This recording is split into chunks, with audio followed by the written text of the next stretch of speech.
श्री राधे। बढ़ते हैं अब माघ मास महात्म्य के 18वें अध्याय की ओर। श्री गणेशाय नमः।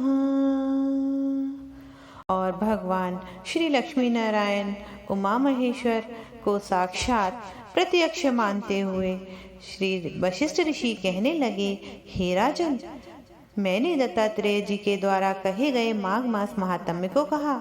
अब माघ स्नान का फल सुनो। हे राजन, माघ स्नान सभी यज्ञों, व्रतों और तपों का फल देने वाला है। माघ मास में स्नान करने वाले स्वयं तो स्वर्ग जाते ही हैं, साथ ही साथ उनके माता पिता और दोनों कुलों को भी वह स्वर्ग की प्राप्ति कराते हैं। जो माघ मास में सूर्योदय के समय नदी, सरोवर इत्यादि में स्नान करता है, उसके माता पिता 7 कुलों की पीढ़ी को स्वर्ग प्राप्त होती है। माघ मास में स्नान करने वाले दुराचारी और कुकर्मी मनुष्य भी पापों से मुक्त हो जाते हैं और इस मास में हरि का पूजन करने वाले पाप समुदाय से छूटकर भगवान के सदृश शरीर वाले देवता के समान हो जाते हैं। यदि कोई आलस से भी माघ में स्नान करता है तो प्रभु उसके पापों को नष्ट कर देते हैं। जैसे गंधर्व कन्याएं राजा के श्राप से भयंकर कल को भोगती हुई लोमश ऋषि के वचन से माघ में स्नान करने के पापों से छूट गईं। यह वार्ता सुनकर राजा दिलीप हाथ जोड़कर विनय करके पूछने लगे, हे गुरुदेव, ये कन्याएं किसकी थी और उनको कैसे श्राप मिला? उनके नाम क्या थे? ऋषि के वाक्य से कैसे वो श्राप मुक्त हुई? उन्होंने कहाँ स्नान किया? आप विस्तार पूर्वक यह संपूर्ण कथा मुझे सुनाइए। तब वशिष्ठ ऋषि कहने लगे, हे राजन, जैसे आरणी से स्वयं अग्नि उत्पन्न होती है, वैसे ही यह कथा धर्म और संतान उत्पन्न करती है। हे राजन, सुख संगीत नामक गंधर्व की कन्या का नाम विमोहिनी, सुशीला, स्वरा, वेदी की सुंबरा, चंद्रकांत की सुतारा और सुप्रभा की कन्या चंद्रिका, ये 5 सब समान आयु वाली, चंद्रमा के समान कांति वाली और सुंदर थी। जैसे रात्रि को चंद्रमा शोभायमान होता है, वैसे ही पुष्प की कलियों के समान यह खिली हुई प्रतीत होती अप्सराएं लगती थीं। ऊंचे पयोधर वाली पद्मिनी वैशाख मास की कामिनी यौवन दिखाती हुई नवीन पत्तों के समान गोरे रंग के सदृश चमकती हुई सोने के समान अलंकारों से सुशोभित सुंदर वस्त्र धारण किए हुए अनेक प्रकार के गाने और वीणा अथवा बांसुरी दूसरे बजाने के यंत्र में प्रवीण थी। ताल, स्वर, नृत्य कला में अत्यंत निपुण थी।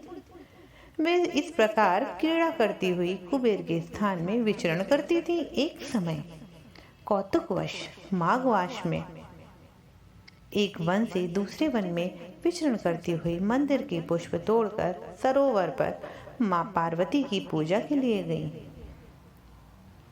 स्वच्छ जल के सरोवर में स्नान करके वस्त्र धारण कर मौन होकर बालू की मिट्टी की गौरी बनाकर चंदन कपूर कुमकुम और सुंदर कमल के पुष्पों से पूजन करने लगी। ये 5 कन्याएं ताल नृत्य करने लगी और ऊंचे गंधार स्वर में सुंदर गीत गायन करने लगी। जब ये कन्याएं नाचने और गाने में लीन थीं, तब उसी समय आक्षोद नामक उत्तम तीर्थ में वेदनिधि नाम के मुनि के पुत्र अग्निप ऋषि स्नान को आए। वह युवा ऋषि सुंदर मुख, कमल के समान नेत्र, विशाल छाती, सुंदर भुजाओं वाले, साफ शब्दों में कामदेव के समान थे। शिखा सहित दंडलीय मृग चर्म ओढ़े यज्ञोपवीत धारण करे हुए थे। उनको देखकर वो 5 कन्याएं मुग्ध हो गईं। उनका रूप यौवन देखकर कामदेव से पीड़ित होकर देखो देखो ऐसा कहती हुई ब्राह्मण के चित्त में कामदेव का डर उत्पन्न करने लगी। आपस में विचार करने लगी, ये कौन है? इनके साथ रति नहीं है, अर्थात ये रति रहित होने पर कामदेव तो हो नहीं सकते। और एक होने से अश्विनी कुमार भी नहीं है। यह कोई गंधर्व, किन्नर या कोई काम रूप धारण करके सिद्ध ऋषि या ऋषि का पुत्र है। कोई भी हो, ब्रह्मा जी ने इन्हें हमारे लिए ही बनाया है।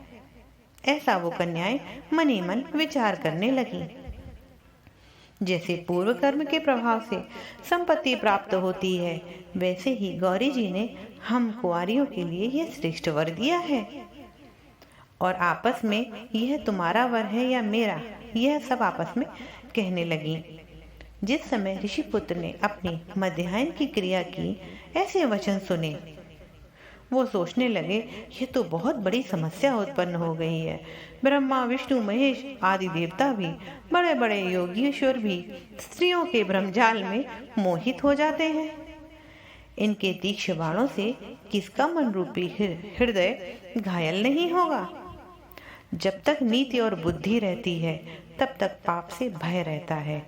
जब तक गंभीरता रहती है, यम विधि का पालन होता है, तब तक कोई भी मनुष्य स्त्रियों के काम रूपी बाणों से बींधा नहीं जा सकता। जहाँ बुद्धि भ्रमित हुई, पाप कर्म सर पर चढ़े, वहीं हम पाप कर्म करने के लिए आतुर हो जाते हैं। और ये मुझे उन्मुक्त और मुग्ध कर रही हैं।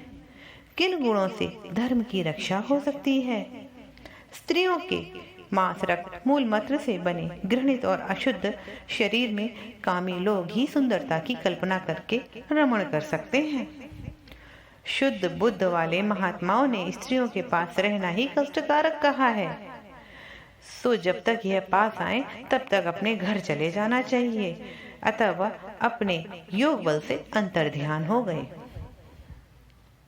ऋषि पुत्र के ऐसे अद्भुत कर्म देखकर वो पांचों कन्याएं चकित हुईं और आपस में कहने लगीं, यह कौन सा इंद्रजाल था। देखते ही देखते वह मानव तो विलीन हो गया और वह विरह की अग्नि में जलने लगी। कहने लगी, हे कांत, तुम हमें छोड़कर कहाँ चले गए? क्या ब्रह्मा ने हमें विरह रूपी अग्नि में जलाने के लिए बनाया? क्या तुम्हारा चित्त दया रहित है जो हमारा चित्त दुखाकर चले गए? क्या तुम्हें हमारा विश्वास नहीं, या तुम कोई मायावी हो?